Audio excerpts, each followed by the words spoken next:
Jésus voit les foules qui sont venues. Il monte sur la montagne. Il s'assoit et ses disciples viennent auprès de lui. Jésus prend la parole et il les enseigne en disant: Ils sont heureux, ceux qui ont un cœur de pauvre, parce que le royaume des cieux est à eux. Ils sont heureux, ceux qui pleurent, parce que Dieu les consolera. Ils sont heureux, ceux qui sont doux, parce qu'ils recevront la terre comme un don de Dieu.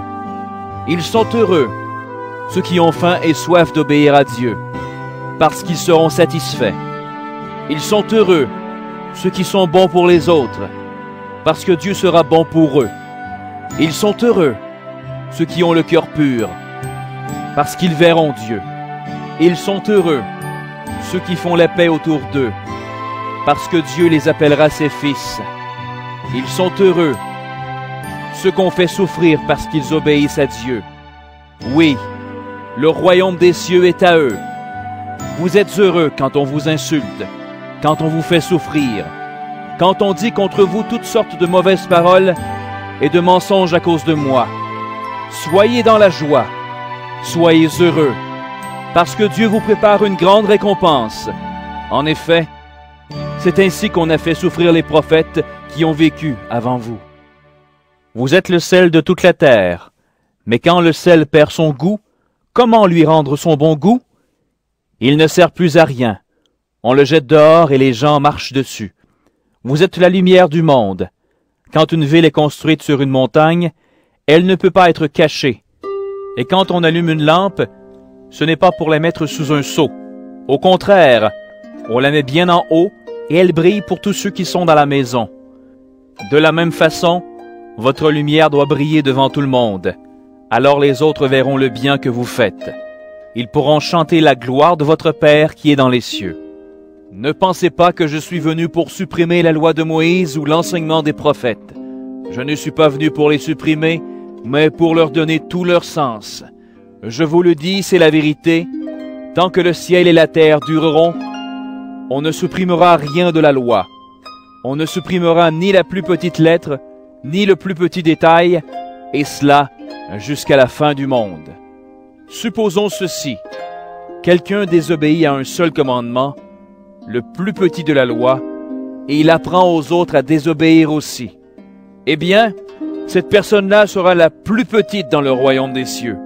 Mais si quelqu'un obéit à la loi et apprend aux autres à obéir aussi, cette personne-là sera importante dans le royaume des cieux. Oui, je vous le dis, obéissez à la loi mieux que les maîtres de la loi et que les pharisiens. Sinon, vous n'entrerez pas dans le royaume des cieux. Vous avez appris qu'on a dit à vos ancêtres, « Tu ne dois tuer personne. Celui qui tue quelqu'un, on l'amènera devant le juge. » Mais moi, je vous dis, si quelqu'un se met en colère contre son frère ou sa sœur, on l'amènera devant le juge. Si quelqu'un dit à son frère ou à sa sœur, « Imbécile !» on l'amènera devant le tribunal. Si quelqu'un insulte son frère ou sa sœur, cette personne mérite la terrible punition de Dieu. Donc, supposons ceci. Tu viens présenter ton offrande à Dieu sur l'autel. À ce moment-là, tu te souviens que ton frère ou ta sœur a quelque chose contre toi. Alors, laisse ton offrande à cet endroit, devant l'autel, et va d'abord faire la paix avec ton frère ou ta sœur. Ensuite, reviens et présente ton offrande à Dieu. Quand tu es encore sur la route du tribunal avec ton adversaire, mets-toi vite d'accord avec lui. Sinon, il va te livrer au juge, le juge va te livrer à la police, et on va te jeter en prison. Je te le dis, c'est la vérité. Tu ne sortiras pas de là si tu ne paies pas tout l'argent que tu dois. Vous avez appris qu'on a dit à nos ancêtres, « Ne commets pas d'adultère. » Mais moi, je vous dis, celui qui regarde la femme d'un autre avec envie, celui-là, dans son cœur, a déjà couché avec cette femme. Si ton œil droit te fait tomber dans le péché, arrache-le et jette-le loin de toi. Pour toi, il vaut mieux perdre une seule partie de ton corps. C'est mieux que de garder ton corps tout entier et d'être jeté dans le lieu de souffrance. Si ta main droite te fait tomber dans le péché, coupe-la et jette-la loin de toi.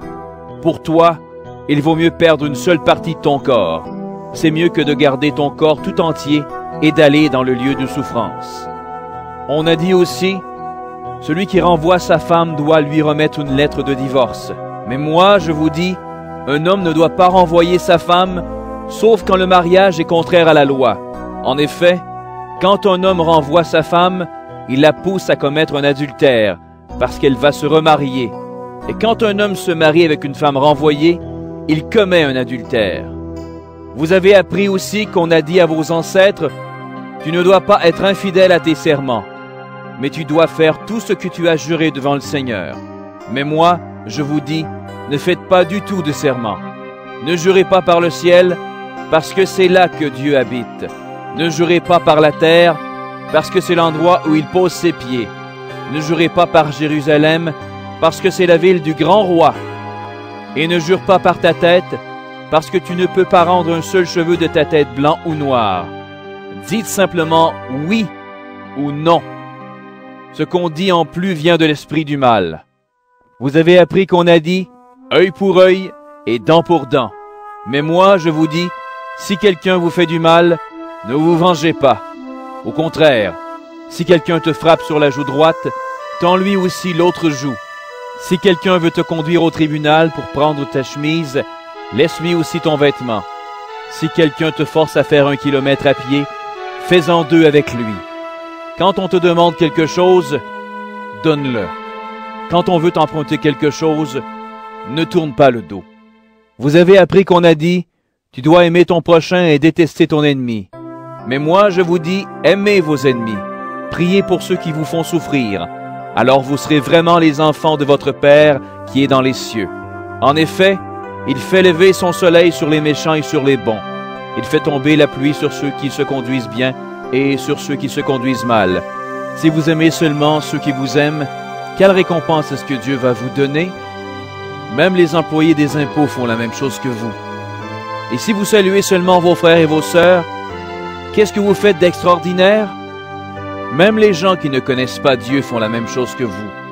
Soyez donc parfaits, comme votre Père dans les cieux est parfait.